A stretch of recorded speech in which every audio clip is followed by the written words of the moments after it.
بسم اللہ الرحمن الرحیم۔ صحیح مسلم حدیث نمبر 6229 6229۔ ہمارے ہاں بڑا ڈرامہ لگایا گیا۔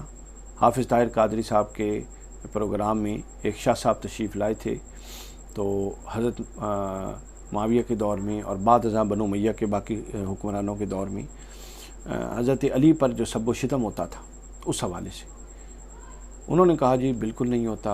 انہوں نے کہا جی بالکل ایک راوی ہے جس کی ایک روایت ابن کثیر میں ہے، ایک روایت اسی راوی کی وہی روایت ایک ہی روایت ہے جس میں پھر ایک ہی راوی ہے، وہ کذاب ہے۔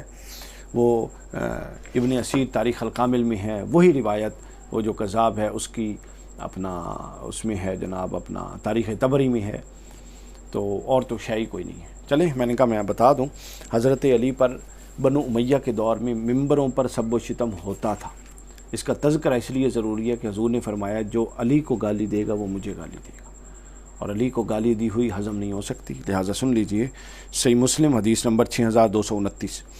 حدیث کے راوی سیدنا سہل بن سعد الساعدی رضی اللہ تعالیٰ عنہ راوی ہیں۔ فرماتے ہیں کہ بنو امیہ کے دور ملوکیت میں آل مروان میں سے ایک شخص کو مدینے کا والی بنایا گیا۔ اس گورنر نے سیدنا سہل کو بلوایا اور حکم دیا کہ وہ سیدنا علی کو گالی دے، معاذ اللہ، اندازہ کر لیں۔ سیدنا سہل نے صاف انکار کر دیا۔ ان صحابہ پر بھی ہزاروں کروڑوں اپنا اللہ کی رحمتیں اور ان پر بھی لاکھوں کروڑوں سلام کہ جو یوں اہل بیت کی دفاع کے لیے کھڑے ہو گئے ان حکمرانوں کے خلاف، کہ جب ان کو براہ راست بلا کر اوپر سے سپریم اتھارٹی آرڈر دیتی تھی کہ گالیاں دو، اور وہ کہتے تھے کہ نہیں ہم نہیں دیں گے، انکار کر دیا۔ اس گورنر نے کہا کہ چلو یوں نہ کہو بلکہ صرف یوں کہہ دو اللہ ابو تراب پر لعنت بھیج، ابو تراب پر اللہ لعنت کرے، نعوذ باللہ من ذالک، استغفر اللہ العظیم۔ اس بات پر بھی سیدنا سعد نے فرمایا کہ سیدنا علی کو تو ابو تراب کا نام بہت پسند تھا، محبوب تھا، وہ تو اس نام سے پکارے جانے پر خوش ہوتے تھے۔ اس پر اس شخص یعنی والی مدینہ نے کہا، اب والی مدینہ کون ہے، پہنچ جائیے، کہا کہ ہمیں ساری بات سناؤ، کیوں حضرت علی اس پر خوش ہوتے تھے۔ اب اس نے اب یہ بڑے ٹیکنیکل لوگ تھے، انہوں نے جب دیکھا کہ پہلے اٹیمپٹ لگ گئی تو جی بسم اللہ، نہیں لگی، حضرت سعد نے جب سٹینڈ لے لیا تو کہا اچھا تو بتاؤ نا پھر وہ ابو تراب کا کیا قصہ تھا، کیوں حضرت علی خوش ہوتے تھے۔ تو انہوں نے پھر پورا قصہ سنایا کہ ایک مرتبہ سیدہ فاطمہ کے گھر حضور گئے، سیدنا علی موجود نہیں تھے۔ حضرت سیدہ فاطمہ نے فرمایا کہ میری ان کے ساتھ کوئی جھگڑے والا معاملہ ہوا ہے، وہ مجھ سے ناراض ہو کے مسجد میں چلے گئے ہیں۔ حضور نے کسی کو بھیجا کہ ڈھونڈا ہو، وہ گئے تو حضرت علی مسجد میں سو رہے تھے، چنانچہ آپ ان کے پاس تشریف لے گئے۔ سیدنا علی کی کمر سے لباس کو یوں جھاڑا اور مٹی کو یوں جھاڑا جس میں وہ اس وقت مٹی لپٹے ہوئے تھے، چنانچہ رسول اللہ نے خود اپنی مبارک زبان سے فرمایا کہ حضرت علی سے مٹی جھاڑتے ہوئے فرمایا ابو تراب مٹی والے مٹی کے باپ اٹھ ابو تراب، حضور نے فرمایا۔ حضرت سہل بن سعد الساعدی نے یہ روایت سنائی، اور تب جا کے وہ جو تھے والی مدینہ تھے وہ صاحب واپس تشریف لے گئے۔ کون کہتا ہے کہ حضرت علی پر سب و شتم نہیں ہوا؟ یہ اندازہ کر لیں، یہ بخاری مسلم کی حدیث ہے، مسلم کی میں نے بتا دی، ابھی اور صحیح مسلم کی حدیث سن لیجئے۔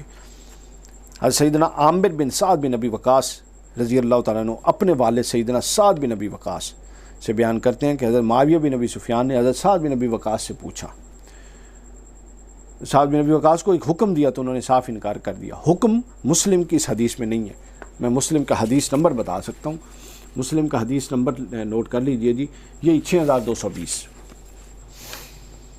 6220 حکم کا انکار کر دیا۔ پس حضرت معاویہ نے حضرت حضرت سعد بن ابی وقاص سے پوچھا کہ آپ کو ابو تراب یعنی سیدنا علی کرم اللہ وجہہ الکریم کو گالیاں دینے سے کس بات نے روکا ہوا ہے؟ یہ بڑا دلچسپ سوال ہے۔ حضرت سعد بن ابی وقاص نے فرمایا کہ میں ہرگز کبھی ان کو گالی نہیں دوں گا، برا بھلا نہیں کہوں گا، کیونکہ مجھے ایسی 3 فضیلتیں ان کی علم میں ہیں جو رسول اللہ صلی اللہ علیہ وسلم نے ان کو عطا فرمائیں، اور اگر ان تینوں میں سے مجھے ایک بھی مل جاتی تو مجھے وہ فضیلت سرخ اونٹوں کے مل جانے سے زیادہ عزیز تھی۔ پھر آپ نے پوری روایت بتائی۔ پہلی فضیلت یہ کہ رسول اللہ کو میں نے سنا کہ جب کسی غزوہ میں سیدنا علی کو پیچھے چھوڑ کے چلے گئے تو حضرت علی نے بطور شکوہ حضور سے بارگاہ میں خدمت میں عاجزاً عرض کیا کہ یا رسول اللہ آپ مجھے بچوں اور عورتوں میں چھوڑ کے جا رہے ہیں۔ تو حضور نے فرمایا عزت افزائی کے لیے کہ علی تم اس پر خوش نہیں ہو کہ تمہاری میرے ساتھ وہ نسبت ہے جو موسیٰ کی ہارون سے تھی، سوائے اس کے کہ میرے بعد نبی نہیں ہے۔ سبحان اللہ۔ پھر فرمایا دوسری فضیلت کہ میں نے غزوہ خیبر کے دن رسول اللہ کو یہ فرماتے سنا کہ کل میں لشکر کی قیادت یعنی جھنڈا اور علم اس کو دوں گا اور اس کے ہاتھ پر فتح ہوگی، اور وہ شخص ہوگا جس سے اللہ اور اس کا رسول بھی محبت کرتا ہے اور اللہ اور اللہ کے رسول سے وہ بھی محبت کرتا ہے۔ یعنی یہ کہنا کہ میں اللہ اور اس کے رسول سے محبت کرتا ہوں، چلو یہ کوئی بھی کہہ سکتا ہے، لیکن اللہ کا رسول گواہی دے دے اور خود فرما دے کہ اللہ اور اللہ کا رسول دونوں اس سے محبت کرتے ہیں، یہ حضرت علی کی فضیلت تھی۔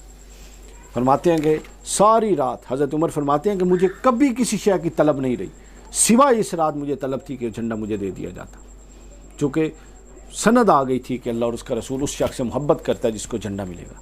صبح ہوئی تو علی کا نام پکارا گیا، بتایا گیا کہ یا رسول ان کی تو آنکھوں میں درد ہے۔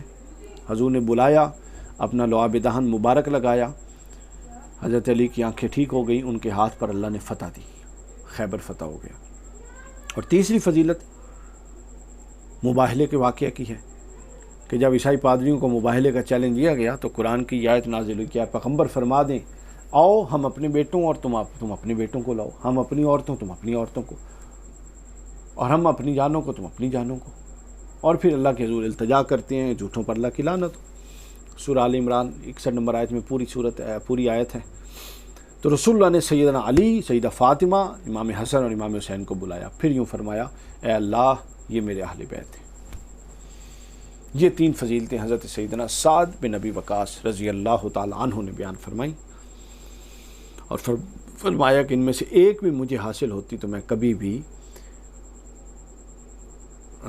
میرے لیے وہ سرخ اونٹوں سے زیادہ عزیز تھی جو حضرت علی کو حاصل تھی۔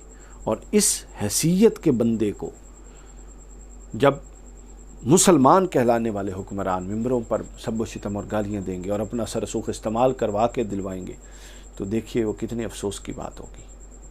اللہ تعالیٰ حضرت علی کو اس صبر پر اور اہل بیت اطہار کو اس صبر پر اجر عظیم عطا فرمائے۔